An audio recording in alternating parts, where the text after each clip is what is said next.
Students, कैसे हैं आप सब लोग। तो आज 10 मिनट रिवीजन सीरीज में हम चैप्टर चालू करेंगे प्रिंसिपल ऑफ मैनेजमेंट, और कोशिश करूंगा विद इन 10 मिनट्स आपको पूरा का पूरा चैप्टर अच्छे से रिवीजन करा सकूं। प्रिंसिपल ऑफ मैनेजमेंट की बात करें तो ये होता क्या है, मीनिंग क्या है। प्रिंसिपल ऑफ मैनेजमेंट मतलब मैनेजमेंट के सिद्धांत, कुछ ऐसे प्रिंसिपल्स डेवलप किए गए हैं कुछ एक्सपीरियंस लोगों द्वारा, जो जितने भी मैनेजर हैं क्लास पूरे वर्ल्ड में उन सबकी मदद करेगा उनके गोल्स को अचीव करने के लिए, उनको डायरेक्शन दिखाएगा कि उनको काम कैसे करना है, क्या सही है क्या गलत है, क्या करना है क्या नहीं करना, उनको ओवरऑल गाइडेंस करने का काम जो है वो प्रिंसिपल ऑफ मैनेजमेंट का, यानी कि फंडामेंटल ट्रुथ है जो हेल्प करेगा मैनेजर्स की। गारंटी सक्सेस नहीं देगा, सिर्फ मदद करेगा मैनेजर्स की, ताकि वो जितने भी मैनेजरियल एज ए मैनेजर जो भी वो एक्शन जो भी डिसीजन वो ले रहे हैं वो कैसे ले, उनमें उनकी मदद करता है ये प्रिंसिपल ऑफ मैनेजमेंट। अगर मैं बात करूं इसके फीचर की, तो सबसे पहला फीचर क्या है, जनरल गाइडलाइंस। ध्यान सुनना, प्रिंसिपल ऑफ मैनेजमेंट कोई आपको रेडीमेड सॉल्यूशन नहीं दे देगा, सिर्फ एक गाइडलाइंस है कि हाँ ऐसा करोगे तो अच्छा होगा, ऐसा करोगे तो अच्छा होगा, बट ये बहुत सारी चीज़ों पे डिपेंड भी करता है। आप आंख बंद करके इनको नहीं लगा सकते। फ्लेक्सिबल है, डिफरेंट सिचुएशन में इस प्रिंसिपल को डिफरेंट तरीके से लगाना पड़ेगा। ये नहीं कि उठाया कट कॉपी पेस्ट कर दिया, लोग कैसे हैं सिचुएशन कैसी है उसके हिसाब से ये प्रिंसिपल चेंज हो सकता है। नेक्स्ट है form by practice and experiment. In principles को रातों रात नहीं बनाया गया है, बहुत सारी प्रैक्टिस बहुत सारे एक्सपेरिमेंट के बाद बनाया गया है। यूनिवर्सल एप्लीकेशन, यानी परवेसिव, छोटा बिजनेस हो बड़ा बिजनेस हो हर जगह आप इसको लगा सकते हो। बिहेवियरल नेचर, यानी कि क्योंकि ये एम्प्लॉय से डील करता है उनके बिहेवियर को चेंज करता है, सो दैट वो ऑर्गेनाइजेशन की हेल्थ के लिए, ऑर्गेनाइजेशन के गोल के लिए काम कर सकें। कॉज एंड इफेक्ट रिलेशनशिप, जितने भी प्रिंसिपल है वो आपको बताएंगे कि इस प्रिंसिपल को लगाने का कारण क्या है, इसको लगाने से इफेक्ट क्या होगा, यानी ये cause and effect relationship science जैसा ये प्रिंसिपल ऑफ मैनेजमेंट बताते हैं। अगर हम बात करें इसके इंपॉर्टेंस की, सिग्निफिकेंस की, यानी कि बेनिफिट्स की, तो principle of management scientific decision है। जितने भी प्रिंसिपल है उनको डेवलप साइंटिफिकली किया गया है, रैंडमली नहीं बना दिया किसी की सोच से, साइंटिफिकली हर चीज एक्सपेरिमेंट करके, रिपीटेड एक्सपेरिमेंट करके डेवलप किया गया है। प्रोवाइड गाइडलाइंस टू मैनेजर, मैंने कहा था ये रेडीमेड सॉल्यूशन नहीं देता कि आपको बता दिया और आप मैनेजर बन गए, ये सिर्फ आपको गाइडलाइन देगा, हेल्प करेगा। प्रोवाइडिंग फुलफिलिंग सोशल रिस्पॉन्सिबिलिटी, ये प्रिंसिपल ऑफ मैनेजमेंट आपकी हेल्प करेगा सो दैट आप अपने बारे में सोचो, साथ में अपनी सोसाइटी के बारे में सोचो। अगर सोसाइटी नहीं तो आपका सामान कौन खरीदेगा। ऑप्टिमम यूटिलाइजेशन ऑफ रिसोर्सेज, हर जगह इंपॉर्टेंस में आप डाल सकते हो। ऑप्टिमम यूटिलाइजेशन ऑफ रिसोर्सेज का मतलब क्या, जितने भी रिसोर्सेज हैं आप उनको वेस्ट नहीं करोगे, चाहे वो नेचुरल रिसोर्सेज हो चाहे ह्यूमन रिसोर्सेज हो, आप उसका प्रॉपर तरीके से यूटिलाइजेशन करोगे। और कोई भी चेंजेस अगर इन्वायरमेंट में आता है, किसी भी तरीके का एक्सटर्नल इन्वायरमेंट में वो चेंज आता है, तो हम उसको इंटरनल इन्वायरमेंट में लागू करेंगे। ये पूरा याद करने का एक शॉर्टकट तरीका है। इंपॉर्टेंस ऑफ मैनेजमेंट को आप इजीली एक फ्रेज से याद कर सकते हो। Management principles are those scientific decisions which provide guidelines to the manager, second point, so that you can fulfill social responsibility, optimum utilization of resources and meeting changes in the environment। तो इस तरीके से आप 5 के 5 point याद कर सकते हो। साइंटिफिक डिसीजन है, गाइडलाइन देता है मैनेजर को ताकि वो सोशल रिस्पॉन्सिबिलिटी, अपनी समाज की टूवर्ड्स जो आपकी जिम्मेदारी है आप वो पूरा करो, रिसोर्सेज का ऑप्टिमम यूटिलाइजेशन करो, और कोई भी चेंज अगर आता है मार्केट में तो वो क्लास उसको ऑब्जर्व करो, उस चेंज के हिसाब से इंटरनल एनवायरनमेंट में भी चेंज लेके आओ।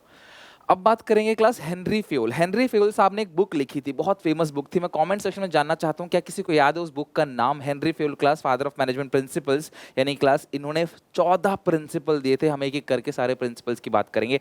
सबसे पहला प्रिंसिपल है class division of work. Division of work क्या कहता है क्लास, ये कहते हैं सारे के सारे काम को छोटे छोटे पार्ट में बांट दो और एक इंसान को एक ही काम दो, matching to his skills, qualification, experience. आप सारा काम एक इंसान को दे दोगे, ओवरबर्डन फील करेगा, काम नहीं कर पाएगा। जबकि आप एक काम दोगे सिर्फ उसको करने के लिए, वही काम करते करते बार बार वो एक्सपर्ट बन जाएगा।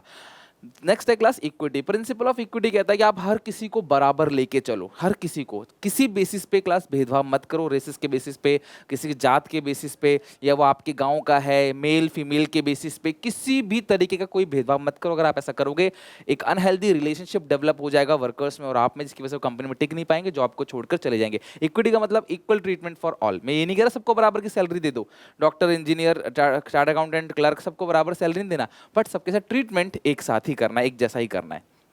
नेक्स्ट है principle of order. Principle of order क्या कहता है, हर चीज ऑर्डरली फॉर्म में अरेंज होनी चाहिए। आप ऑर्गेनाइजेशन में कोई भी चीज ढूंढने जा रहे हो तो यार ऑर्डर, यानी उसको पता है कि यार एम्प्लॉय यहाँ मिलेगा, ये इंसान यहाँ मिलेगा, ये सामान यहाँ मिलेगा। This is called principle of order. Man और मटेरियल अपनी अपनी जगह पे होना चाहिए, सो दैट आपको ढूंढने में दिक्कत ना हो, आप आसानी से जब जिसको ढूंढना चाहो उसको वहाँ ढूंढ सकते हो। सही समय पे सही इंसान है, सही सामान आपको मिल जाएगा, कोई बहाना नहीं मिलेगा आपको, मैं ये ढूंढ रहा था मुझे नहीं मिला, पता आपकी जगह ये है, ये चीज़ यहाँ मिलेगी, ये चीज़ यहाँ मिलेगी, सो दैट आप डायरेक्ट जाओ उस चीज़ को वहाँ से ढूंढ के लेके आओ। नेक्स्ट है class principle of authority and responsibility. ये क्या कहते हैं, अथॉरिटी मतलब power to take decision, decision लेने का पावर अथॉरिटी होता है। रिस्पॉन्सिबिलिटी मतलब जिम्मेदारी, अथॉरिटी ऊपर से नीचे आता है, रिस्पॉन्सिबिलिटी नीचे से ऊपर जाता है। तो ये कहते हैं कि अगर आप किसी को रिस्पॉन्सिबिलिटी दे रहे हो तो आप उसको उसको करने के लिए अथॉरिटी भी दो। अथॉरिटी और रिस्पॉन्सिबिलिटी दोनों मैच होनी चाहिए। अगर आप बहुत ज़्यादा अथॉरिटी दे दोगे तो वो पावर का मिसयूज करेगा, और आपने बहुत ज़्यादा रिस्पॉन्सिबिलिटी दे दी तो वो ओवर बर्डन फील करेगा। तो authority must be equal to responsibility. Next है unity of direction. Unity of direction क्या कहता है कि आपको अलग अलग दिशा में नहीं जाना, आप सबको एक ही दिशा में जाना है।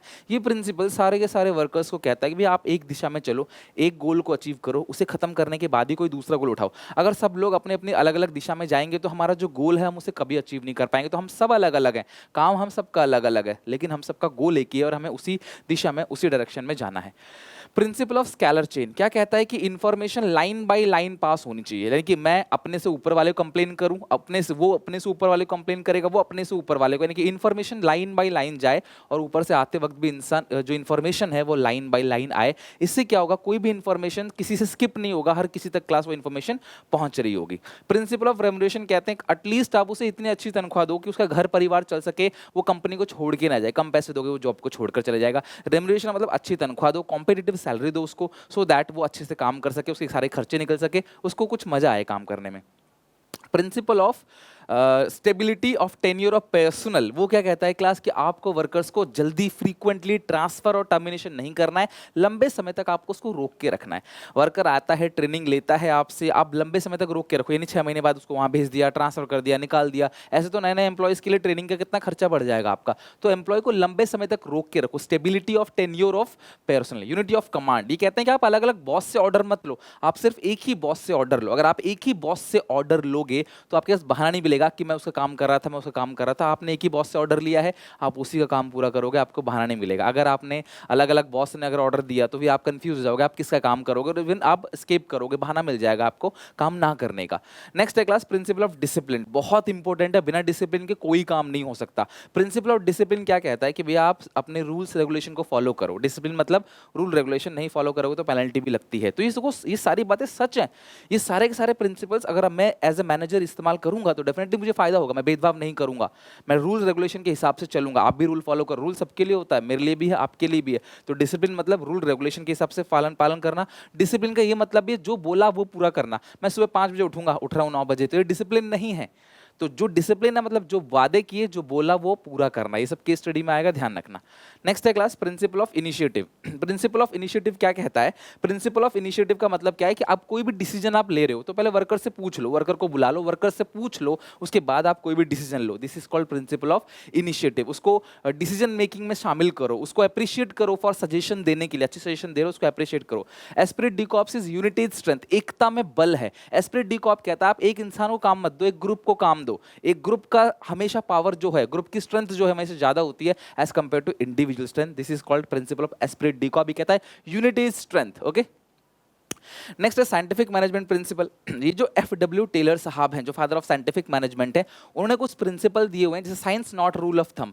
इनके अकॉर्डिंग क्लास जितने भी डिसीजन बिजनेस के अंदर लिए जा रहे हैं वो रूल ऑफ थंब नहीं होने चाहिए। मैं मैनेजर हूं, मेरी पावर है, जो मैं बोलूंगा जिसकी लाठी उसकी भैंस, ऐसा नहीं चलेगा। ये कहते हैं साइंस हर जगह, साइंस का इस्तेमाल करो, विज्ञान को हर जगह लेके आओ। Science not rule of thumb. अगला harmony not discord. Harmony not discord का मतलब क्या है, ऑर्गेनाइजेशन में 2 तरह के क्लास ग्रुप होता है, एक मैनेजर ग्रुप, एक वर्कर ग्रुप। वर्कर ग्रुप को मैनेजर ग्रुप से, मैनेजर ग्रुप को वर्कर ग्रुप से हमेशा शिकायत रहती है। वर्कर को लगता है कि यार मैनेजर हमें कुछ पैसे नहीं देता, खुद घूमता रहता है, हमसे काम करवाता है, सही पैसा नहीं देता। और वर्कर्स, मैनेजर सोचता है ये कुछ काम नहीं करते, सिर्फ रिसोर्सेज को वेस्ट करते हैं और सैलरी चाहिए, छुट्टी चाहिए, कंपनी को बर्बाद करने में लगे हुए हैं। इन दोनों के बीच एक नेगेटिव एटीट्यूड नहीं होना चाहिए। अगर वर्कर काम अच्छा कर रहा है तो एम्प्लॉयर को बोनस देना चाहिए, उसको अप्रिशिएट करना चाहिए, दोनों के बीच पॉजिटिव रिलेशनशिप को लेके आना। This is called harmony not Discord, और ये मेंटल रेवोल्यूशन के थ्रू लेके आया जाता है। कॉपरेशन नॉट इंडिविजुअलिज्म, मतलब सबको मिलजुल कर रहना है, अपने बारे में नहीं सोचना है। ये सिंपल है प्रिंसिपल ऑफ इनिशिएटिव जैसा। आप वर्कर्स को कॉन्फिडेंस में लेके आओ, कोई भी काम देने से पहले वर्कर से सजेशन लो, उसके सजेशन देने पे उसको अप्रिशिएट करो, उसको रिवॉर्ड दो। This is called cooperation not individualism. अगर आप चाहते हो कि आपका वर्कर अच्छा परफॉर्म करे तो आपको उसको ट्रेनिंग देनी पड़ेगी, उसका डेवलपमेंट करना पड़ेगा। मैं चाहता हूं मेरा बच्चा 100 में से 100 लेके आए तो मुझे उसे 100 में से 100 लायक पढ़ाना भी पड़ेगा, तभी वो 100 में 100 लेके आएगा। यानी कि आप वर्कर का डेवलपमेंट करो सो दैट वो अपनी बेस्ट एबिलिटी से परफॉर्म करे। नेक्स्ट है साइंटिफिक टेक्निक। कुछ टेक्निक टेलर ने दिए हैं क्लास, बहुत ध्यान समझना टेलर ने कौन कौन से टेक्निक्स को दिया है। सबसे पहला है फंक्शनल फॉरमैनशिप। फंक्शनल फॉरमैनशिप के अंदर ये कहते हैं कि किसी भी काम को करने के लिए बॉसेस की जरूरत होती है जो लोगों को गाइड करता है। एक इंसान सभी काम में एक्सपर्ट नहीं होता, तो ये कहते हैं 8 बॉसेस मिनिमम तुम्हें रखना है, 8 बॉस रखना है क्लास। 4 प्लानिंग डिपार्टमेंट में, 4 ऑपरेशनल डिपार्टमेंट में, वर्किंग डिपार्टमेंट। प्लानिंग डिपार्टमेंट को फ्री रखना है कि भैया तुम सिर्फ बैठो, सोचो, दिमागी काम करो, दिमाग से काम करो। ऑपरेशनल डिपार्टमेंट को फ्री रखना है प्लानिंग से, इसका तुम्हारा काम सिर्फ काम करना है, ये लोग प्लान बनाएंगे, तुम लोग काम करोगे। तो प्लानिंग डिपार्टमेंट में 4 हेड और ऑपरेशन डिपार्टमेंट में 4 हेड। प्लानिंग डिपार्टमेंट में सबसे पहला रूट क्लर्क जो रास्ता दिखाता है आपको काम कैसे करना है। टाइम एंड कॉस्ट क्लर्क क्या करेगा, देखेगा काम टाइम पे हो रहा है या कॉस्ट पे, टाइम पे हो रहा है कि नहीं, विद इन कॉस्ट हो रहा है कि नहीं। इंस्ट्रक्शन कार्ड क्लर्क क्या चेक करेगा, आपको रास्ता दिखाएगा, तो पहला रास्ता दिखाएगा, ये आपके साथ रास्ते में चलेगा, कुछ गलती तो नहीं है, स्टेप बाय स्टेप इंस्ट्रक्शन देगा। ये देखेगा टाइम पे हो रहा है कि नहीं काम, लो कॉस्ट में हो रहा है कि नहीं। और डिसिप्लिन चेक करेगा क्लास की काम डिसिप्लिन से हुआ है कि नहीं, कुछ गलती तो नहीं हुई काम में, क्वालिटी चेक करेगा कुल मिला के। जो ये जो ऑपरेशनल डिपार्टमेंट है इसके अंदर 4 है गैंग बॉस। गैंग बॉस क्या करता है, हर एक चीज को अरेंज करेगा। भैया आप कंपनी में काम करने जा रहे हो, मशीन वगैरह हर चीज अरेंज करने का काम गैंग बॉस का है। स्पीड बॉस का काम क्या है क्लास, चेक करना कि जो स्पीड है काम करने की वो स्पीड ठीक है कि नहीं, कहीं स्लो तो काम नहीं कर रहे। रिपेयर बॉस क्या चेक करेगा क्लास की हर एक चीज प्रॉपर तरीके से, खराब अगर हुई, कुछ भी चल रहा है कि नहीं चल रहा है, कुछ खराब हुआ रिपेयर बॉस तुरंत ठीक करेगा उसको। और इंस्पेक्टर का मतलब क्या है, जो क्वालिटी इंस्पेक्ट करेगा। जो ये नाम प्लीज मत भूलना, ये याद रखना। सेकंड है class standardisation and simplification of work. कहते हैं कि बहुत सारे अननेसेसरी क्लासिफिकेशन मत करो प्रोडक्ट के। आप एक ही प्रोडक्ट बनाओ, अच्छा बनाओ, और क्लासिफिकेशन करते हो, वेरिएंट बनाते हो तो 2-3 रखो। ये नहीं कि किसी गाड़ी के 15 मॉडल हैं, अभी 2 या 3 मॉडल होते हैं, खींच के 4 मॉडल। नेक्स्ट है class work study. Work study is sum of fatigue study, method study, time study, motion study. Fatigue study का मतलब होता है थकान अध्ययन। ऑब्वियसली टेलर साहब कहते हैं कोई भी वर्कर अगर काम करता है तो वो थोड़ी देर में थक जाएगा।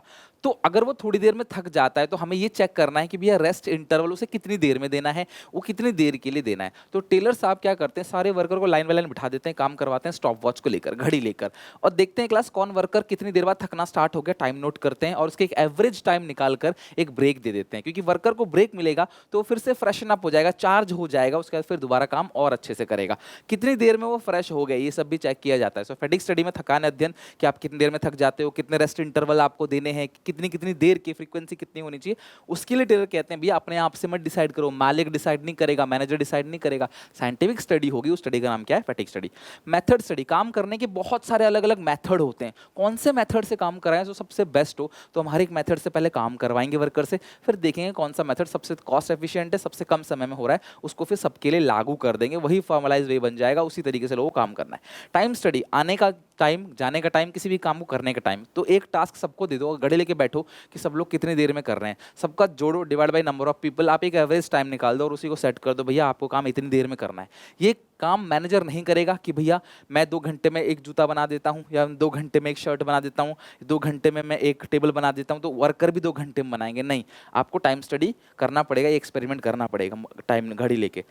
मोशन स्टडी, किसी भी काम को करने के लिए ना बहुत सारे मोशंस होते हैं, प्रोडक्टिव और अनप्रोडक्टिव मूवमेंट। एग्जांपल, अगर कोई टीचर आके यहाँ से वहाँ आपको पढ़ा रहा है 1 घंटे, तो अगर वो 1 घंटे में 10-15 मिनट 20 मिनट आपको इधर उधर की कहानी सुना के टाइम आपका वेस्ट कर रहा है, तो वो अनप्रोडक्टिव मूवमेंट है, उसको कट डाउन करना चाहिए। आप स्कूल में जाते हो, इधर उधर घूम के बहुत सारा टाइम वेस्ट करते हो, अनप्रोडक्टिव मूवमेंट। इसी तरीके से कंपनी में वर्कर भी होता है जो क्या करता है, कंपनी के टाइम में इधर उधर की एक्टिविटी करता है, यहाँ घूमने जा रहा है, वहाँ जा रहा है, बहुत सारे ऐसे मूवमेंट करता है जो अनप्रोडक्टिव है। तो ये जो मोशन स्टडी है इसमें क्या करते हैं, अनप्रोडक्टिव मूवमेंट को हटा देते हैं। तो लिखते हैं क्या क्या वर्कर काम कर रहा है, कौन सी चीज़ नहीं करनी चाहिए। जैसे मान लो वर्कर को सीजर चाहिए, वो सीजर लेने यहाँ जा रहा है बार बार, तो सीजर उसकी कुर्सी के पास रखवा दो कि भाई आपको बार बार दूर जाने की जरूरत नहीं, आपके पास सीजर यहीं पे है, आप यहीं से कटिंग कर लो। इससे क्या होगा, टाइम बचेगा। This is called motion study. अगला differential piece wage rate system, कहते हैं जो ज्यादा काम करेगा उसको ज्यादा सैलरी देंगे। तो अगर आप आउटपुट ज्यादा बनाओगे तो आपको ज्यादा पैसा मिलेगा, जो जितना ज्यादा काम करेगा। ये स्ट्रॉन्गेस्ट मोटिवेटर है। क्यों, अगर मान लो 10 लोग काम कर रहे हैं और 10 के 10 में से कोई 5 पीस बना रहा है, कोई 6 पीस बना रहा है, कोई 8 पीस बना रहा है, तो 5 पीस वाला 8 पीस वाले पे हंसेगा, अरे भाई देख तू भी उतना काम करता है, मैं तेरे से कम काम करता हूँ, सैलरी हमारी सेम है। तो इसलिए टेलर ने क्या कहा कि जो इंसान ज्यादा हायर रेट से प्रोडक्शन करेगा, एक स्टैंडर्ड सेट कर दो कि 100 पीस बनाना है दिन में, जो 100 से ज़्यादा बनाएगा उसको हायर रेट से वेज मिलेगा, जो 100 से कम बनाएगा उसको लोअर रेट से वेज मिलेगा, सो दैट जो जितना ज़्यादा आउटपुट बना रहा है उसको ज़्यादा सैलरी मिले, सो दैट वो मोटिवेट हो, साथ में जो कम काम कर रहा है वो भी क्या होगा, मोटिवेट होगा।